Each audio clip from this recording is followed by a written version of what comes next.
our longest trusted English newspaper since 1898. Now available digitally. Computer. Order the Manila Times Digital Edition. Subscribed. Get the Manila Times Digital Edition for less than 2 pesos and 50 centavos per day when you sign up for 1 year. The Manila Times, news source of choice, trusted since 1898. Good day, here are the stories for the Manila Times for Sunday, May 22, 2022.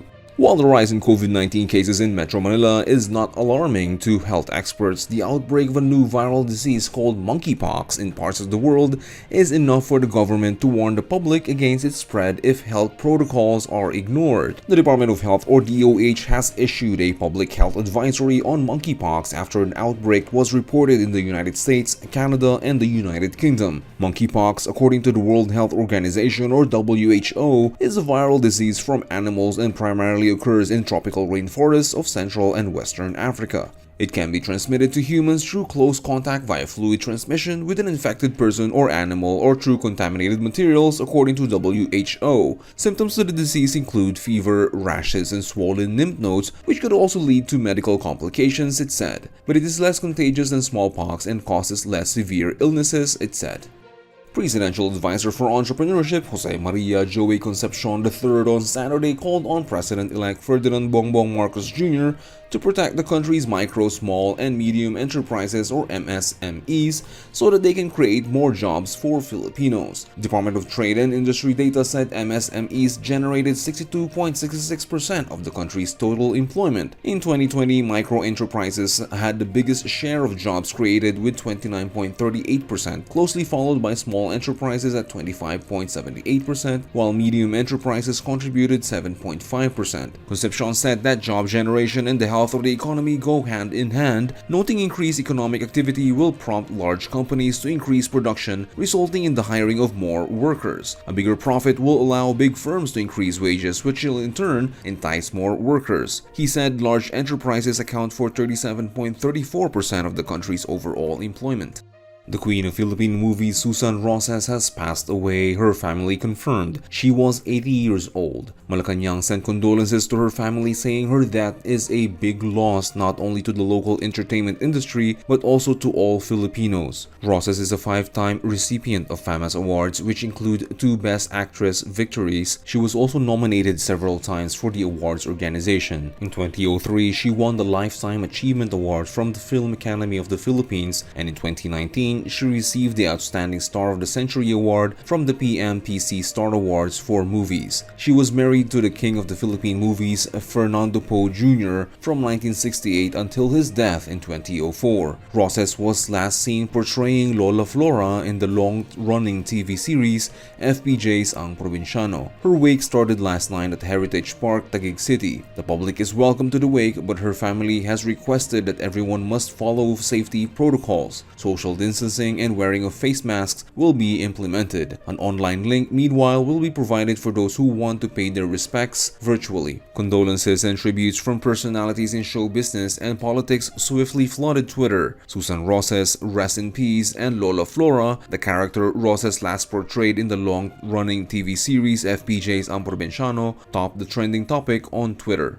Vanessa Sorno won the gold and set a new record in the women's 71kg class of the weightlifting competition of 31st Southeast Asian Games at the National Sports Training Center in Hanoi, Vietnam on Saturday. The 18-year-old Sarno, who hails from Bohol, lifted 104kg in snatch and 124kg in clean and jerk to set new records in the biennial meet. Sarno reset the clean and jerk record twice, lifting 130kg and 135kg in her second and third attempts respectively.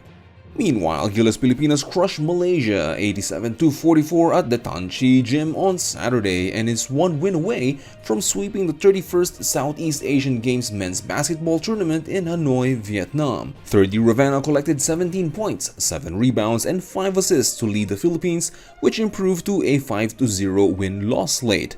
RR Pogoy added 9 points, 10 rebounds, and 2 assists for Philippines, which it needed to beat Indonesia 4-0 at press time in its last assignment in the single round robin tournament on Sunday to win the championship. Game time is 4 p.m. The evolving New World Order and the heightened geopolitical risks, such as Russia's invasion of Ukraine, underscored the need for a renewed understanding of cooperation and strategic partnerships among nations in order to solve conflicts. This was the gist of the commentary by Dindo Manhit, president of Strat-based ADR Institute. Manhit cited that Russia's invasion of Ukraine demonstrates how violent conflicts could wreak havoc on the international system and undermine the global economy. He said that heightened geopolitical risks from such security challenges have continued to affect governments, businesses, and communities worldwide. He said that the far-reaching implications are instructive of the essential roles of diplomacy and multilateral cooperation in ensuring long-term security and prosperity. With the elections almost over, the humanitarian and advocacy arm of the Catholic Church is gearing up to roll out its program of working closely with the public to make winning candidates account for their campaign promises. Caritas Philippines National Director Bagaforo said Caritas' post-election accountability program aims to sustain the increased participation of the lay faithful to principled politics. He said it is also designed to combat misinformation and disinformation, assess and improve engagement of the church in social transformation, and establish community-based good governance and responsible citizenship movements. In business, Trade Secretary Ramon Lopez has urged his counterparts in the Association of Southeast Asian Nations, or ASEAN, to build a united front on trade challenges in the region. The Department of Trade and Industry, or DTI, said in a statement on Friday that ASEAN economic ministers had an extended discussion on problems facing by region and individual countries as a result of global developments such as China's COVID-19 lockdowns and Russia's invasion of Ukraine. Marlon Ronquillo is today's front-page columnist as he tackles the 20 pesos per kilogram of rice platform of the upcoming administration. Today's editorial believes the independent media is not necessarily anti-Marcos. Read the full version on the paper's opinion section or listen to the Voice of the Times. For more news and information, get a copy of the Manila Times on print. Subscribe to its digital edition or log on to www.manilatimes.net. Follow us on Twitter, Facebook, or Instagram and keep up with the times. For the Manila Times, this is Paulo Dimapi.